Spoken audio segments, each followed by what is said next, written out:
It's time for Ross the Boss. Thanks to PointsBet. And Ross, tomorrow night's a big stage for the Gold Coast Suns. They play the Western Bulldogs in their first prime-time slot ever.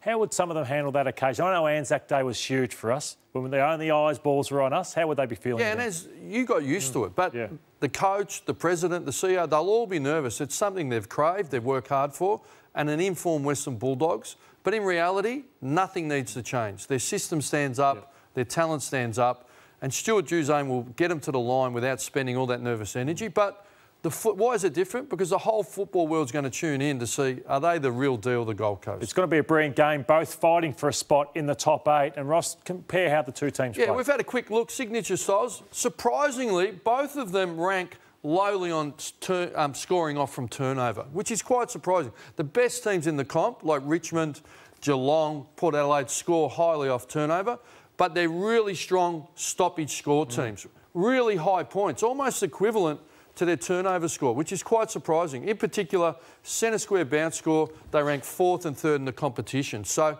that we'll talk about that in a little while, but that brings into their midfield and their ruck play. So, but the other thing is Gold Coast, the #1 pressure team in the AFL. Bulldogs, high possession, high use. If you look at this clip, they hang on to the ball, looking for better options, retain possession, and ultimately will go forward and kick a goal here. And you can see the Bombers just didn't apply enough pressure. Yeah, Essendon just dropping off their pressure, which is unusual for where they've been at. But they'll make you pay. So, but the Gold Coast, when they apply heat, as they did against Sydney, will create scoring opportunities. Sydney trying to handball the ball. You can see even the big fella just chasing out. Lockie Weller involved, Touk Miller. They pick up the ball and they go, and they'll go back and they'll kick a goal. Ross, have you seen anything that's not going to be sustainable about them, or not at all with the Suns this year with the way they're rock solid. The numbers tell you that.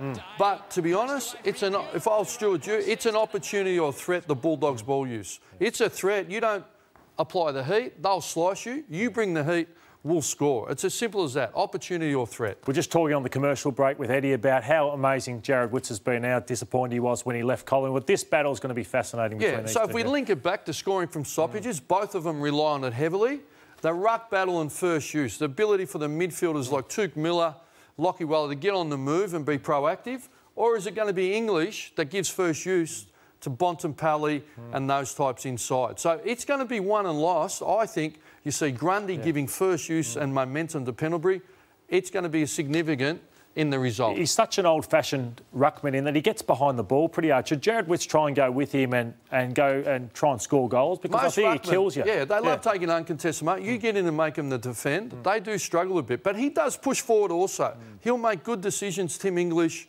He's coached well. Opportunity, get forward, test wit. So I think it's going to be a battle of athleticism and the team finding their ruckman to use him. I think what's hurt the Suns in the past is they haven't had the senior players to show the direction to the younger players, and this is what I've loved about them this year. Brandon Ellis, I know his stats don't say it, but he's been brilliant, I think, for his experience on the wing. Hugh Greenwood, I know Rue didn't see him in the next premiership side at the Crows, but he's been a brilliant recruit for the Gold Coast Suns. Sexton, Jared Witts, he could arguably be up there with Grundy and Gawn looking at all Australian selection. And Touk Miller has been one of their best players, and you've got Harbrow and Swallow have also been pretty good for them as well. Well, they're really nailing their tackles. They're strong. They're not getting pushed around anymore. And in the midfield, and big Wits making them walk taller, they're up and about. They can handle the size of the Bulldogs, but it's one of their biggest challenges for the year. So, Ross, no Lockie Hunter, we heard, with Carroll off the top playing for the Western Bulldogs. That hurts them through that midfield. As a coach, you want your best out there. If there's one team that's capable, it's the Bulldogs. You've got Liberatore and Bontempelli whacking away in there. I think they can get it done.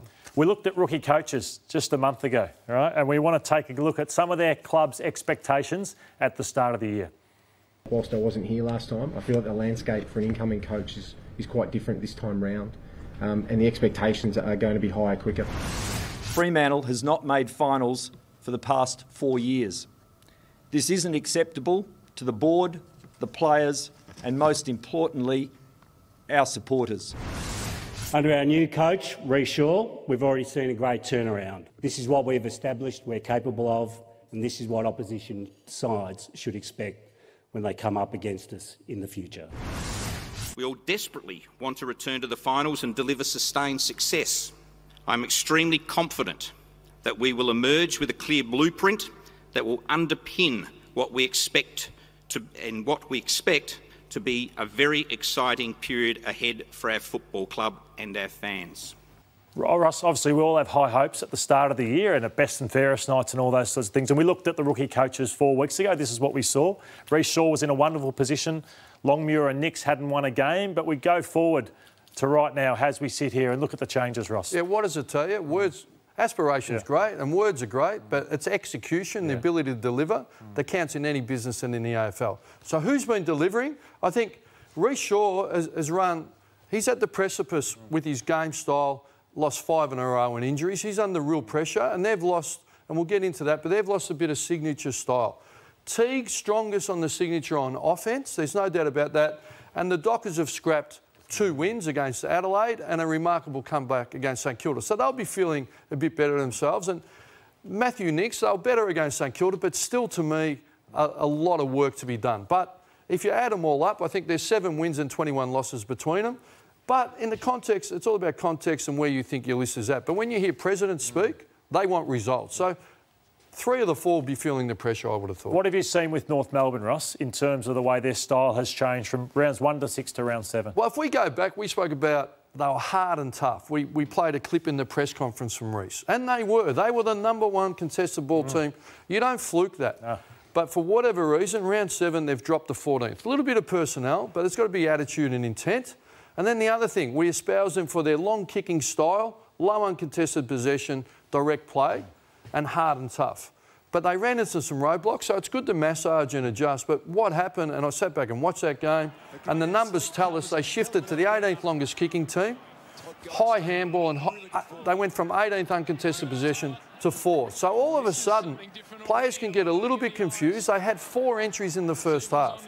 That wouldn't have happened in their first 5 weeks. So I think they've overcorrected. Reece just needs a steady hand on the tiller, just adjust their ball use, because this sort of use and finesse in the back half wasn't happening in the first 5 games. Round 2 was their best win of the year, and you got a clip where they played against the Giants, and they were far more direct, weren't they? And this is a team they play, the Carlton Football Club, who are going really well versus a team that... Does he need to go in there this week and go, boys, so we're clear, this is the way we want to play? Yeah, really simply, I just think he needs to adjust it a little bit. If we're #1 contested ball 4 weeks ago, well, what's stopping us from being that? Is it, do we need the names? Do we need Cunning in there to carry you? No, dig in, boys, and let's get back to direct play.